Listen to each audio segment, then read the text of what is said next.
Hey guys, आज मैं explain करने जा रहा हूँ नॉट अनदर टीन जो 2000 में आई थी। और आप लोग ने मेरे चैनल को सब्सक्राइब नहीं किया तो सब्सक्राइब कर दीजिएगा। और ये मूवी आपको कहाँ में देखने को मिलेगी मैं वीडियो के किसी भी पार्ट में बता दूंगा, तो जुड़े रहिए मेरे साथ। मूवी की शुरुआत में हम लोग एक लड़की को देखती है जिसका नाम जेनी होता है। वो अपने रूम में एक रोमांटिक मूवी देखती रहती है और उसी वक्त जेनी एक वाइब्रेटर निकलती है और इसे वो यूज करने लगती है। और तो भी उसका फादर उसका रूम में घुस आती है और साथ में सारा फैमिली के मेंबर लोग भी आती है क्योंकि आज जेनी का बर्थडे होता है। और ये सारे लोग जेनी को विश करने आते हैं। ये लोग जेनी को सरप्राइज देना चाहते थे और इसलिए ये लोग उसके रूम में घुस आती है। जेनी जब अचानक ये सारे लोग को देखती है तब उसे कुछ भी समझ में नहीं आते। तभी उसका कुत्ता उसका पास आता है और उसके ब्लैंकेट को खींच लेती है, जिससे जेनी का वाइब्रेटर निकलकर केक पर गिर जाता है। सब लोग ये सब देखकर हैरान हो जाता है। इसके बाद जेनी के फादर जेनी और उसके भाई को अपने गाड़ी में स्कूल छोड़ने आती है और छोड़कर चली जाती है। स्कूल पर जेनी एक रिकी नाम के लड़के से मिलते हैं। वो लोग दोस्त होता है और रिकी जेनी को लाइक करता है, लेकिन जेनी सिर्फ एक अच्छा दोस्त मानता है।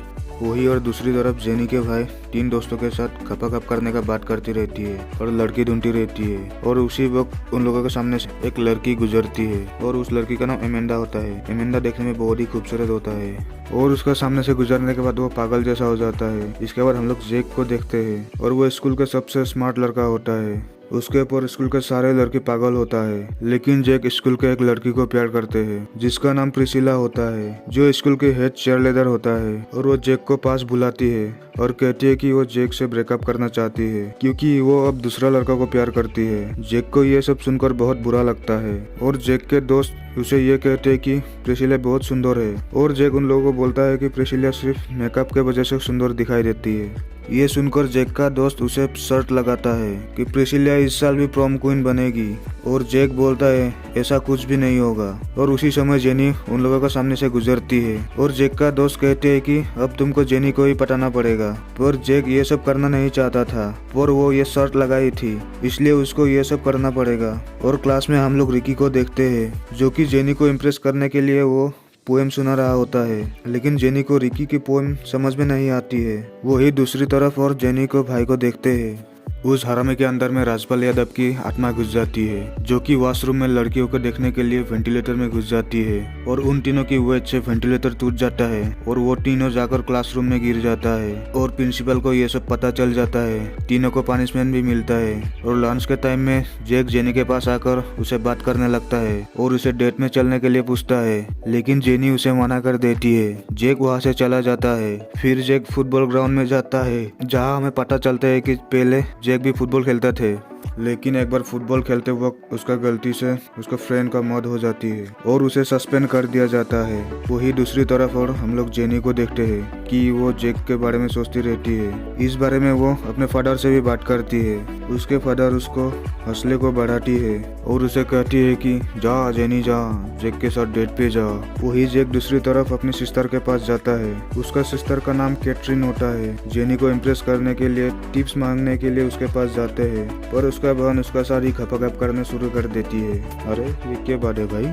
और जेक उसे रुक कर कहती है कि तुम मेरी बहन हो, पर कैटरीन के पास इतना हवास कूद कूद कर भरी होती है कि उससे कोई फर्क नहीं पड़ता। और कहती है कि मुझे कोई फर्क नहीं पड़ता, सिर्फ तुम्हारे साथ ही खपाखप करना है मुझे। अगले सीन में हम लोग देखते हैं कि कुछ लोग जेनी के भाई को मार रहे होते हैं, तभी जेक उसे बचाने के लिए वहाँ पर जाते हैं, पर वो हरामखोर जेनी का भाई उसे ही उल्टा मार देती है। और जेक को गुस्सा आ जाता है और जेनी को भाई को पकड़ कर पिटाई कर देती है। और इसके बाद जेक जेनी को इम्प्रेस करने के लिए एक गाना गाती है और गाना का लिरिक्स कुछ इस तरह होता है कि उसके पास एक गान होता है और गाना सुनकर आदमी लोग इधर उधर भागने लगती है। पुलिस आकर जेनी को पकड़ लेती है। जेनी अब जेक से बहुत परेशान हो चुकी है। इसके बाद वो जेक के घर पर जाती है और ये कहती है कि अब तुम मेरा पीछा छोड़ दो। इसके बाद जेक जेनी से ये कहती है, उसे कुछ दिखाना चाहता है। इसके बाद जेक जेनी के सामने नंगा हो जाती है। ये लोग का तो खानदान में ही कुछ गड़बड़ है रे भाई। लेकिन जेनी इससे भी इम्प्रेस नहीं होती है क्योंकि इसकी चीटी बहुत चौता होता है। जेक इस वजह से और गुस्सा हो जाती है और वहाँ से चली जाती है। कुछ दिनों बाद जेक अपनी सिस्टर के साथ जेनी के घर आता है और जेक जेनी को एक पार्टी में ले जाना चाहता है। कैथरीन जेनी को मेकअप कर देती है ताकि जेनी को पार्टी में अच्छा लगे। इसके बाद जेनी जब रेडी होकर नीचे आती है उसे देखकर जेक पगला जाती है क्योंकि जेनी देखने में बहुत ही खूबसूरत लग रही थी। वही हम लोग जेनी का भाई वो बदमाश को देखते हैं। वो अपने हरामी दोस्तों के साथ पार्टी में जा रहा होता है और उसने एमेंडा को इम्प्रेस करने के लिए एक लव लेटर भी लिखता है। थोड़ी देर बाद जब जेक और जेनी पार्टी में आते हैं और वहाँ सब लोग जेनी को देख रही थी क्योंकि जेनी बहुत सुंदर लग रही थी।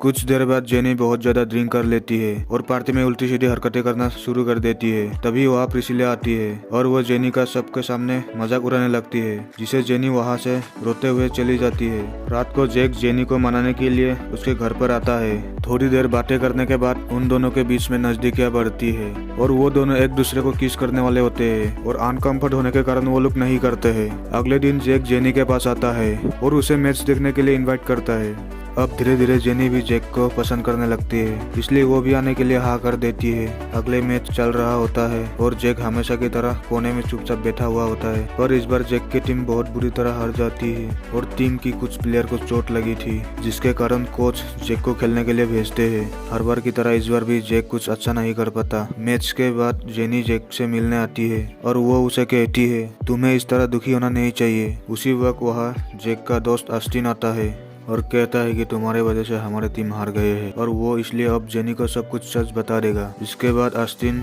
जेनी के कानों में कुछ कहने लगता है। ये सब देखकर जैक बहुत परेशान हो जाता है और वो जेनी को खुद ही सब कुछ सच बताने लगते हैं। वो उसके करीब सिर्फ इसलिए आया था क्योंकि वो अपने दोस्त के साथ शर्त लगाई थी। जेनी जब जैक की ये सब बात सुनती है तो उसे बहुत बुरा लगता है और तभी जेनी वहाँ से रोती हुई चली जाती है और तभी अस्टिन जैक से कहता है उसने जेनी के कानों में कुछ भी नहीं कहा था, जो कि जैक ने उसे सच बता दिया था। इसके बाद हम लोग जैक और जेनी को अलग हुए होते देखते हैं। अब इन दोनों की एक दूसरे को याद आती रहती है। इस सीन को देख के ऐसा लगता है कि जैसे कि अब एक दूसरे को बहुत प्यार करते हैं। इसके बाद प्रोमो नाइट वाला टाइम आ जाता है। अस्टिन जेनी को अपने साथ प्रोमो नाइट वाला जगह में ले जाता है और जैक अपने सिस्टर के साथ वही जाता है। वही और जेनी का भाई हरामी कुछ और ही प्लानिंग बना रहा होता है। इस प्रोमो नाइट में जब वो एमेंडा को देखता है तब उसका पास जाके वो अपना लव लेटर दे देते हैं और उस लेटर को पढ़कर एमेंडा खुश हो जाती है और वो ये हरामी को खपाखप करने के लिए अपने साथ ले जाती है। पार्टी में जेनी और अस्टिन एक दूसरे के साथ डांस करती है। वही और जैक अपने सिस्टर के साथ डांस कर रहा होता है तो भी कैथरीन उसे किस करने लगती है।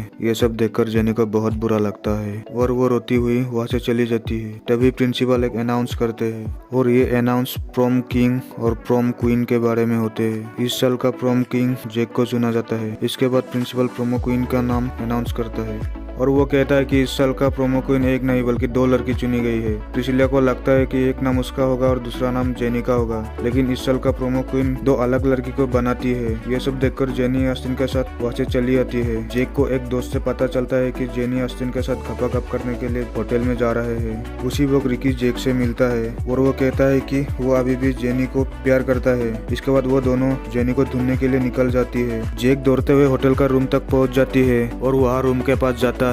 तभी रूम के अंदर में से खपाखप करने की साउंड आती है और जैक अंदर घुस जाता है और देखता है कि अस्टिन जेनी के साथ नहीं प्रिसिला के साथ खपाखप कर रहा होता है और उसका बॉयफ्रेंड इन दोनों का वीडियो बना रहा होता है, जबकि जेनी पार्टी से निकलने के बाद अपनी घर चली गई थी। इसके बाद इस होटल से निकलकर जेनी का घर जाने लगता है। तब वहाँ पर जेनी का डैड बताते हैं कि वो पेरिस जाने के लिए एयरपोर्ट निकल गया है। फिर जैक भागते हुए एयरपोर्ट पहुँचते हैं और वो फुटबॉल लेकर जेनी को मारते हैं, जिस पर जेनी वहाँ पर गिर जाती है। फिर वो जेनी के पास आकर दिल का बात बताने लगते हैं, जो सुनकर जेनी पेरिस जाना कैंसिल कर देती है और वो दोनों किस करने लगते हैं और यहीं पर मूवी दा एंड हो जाता है।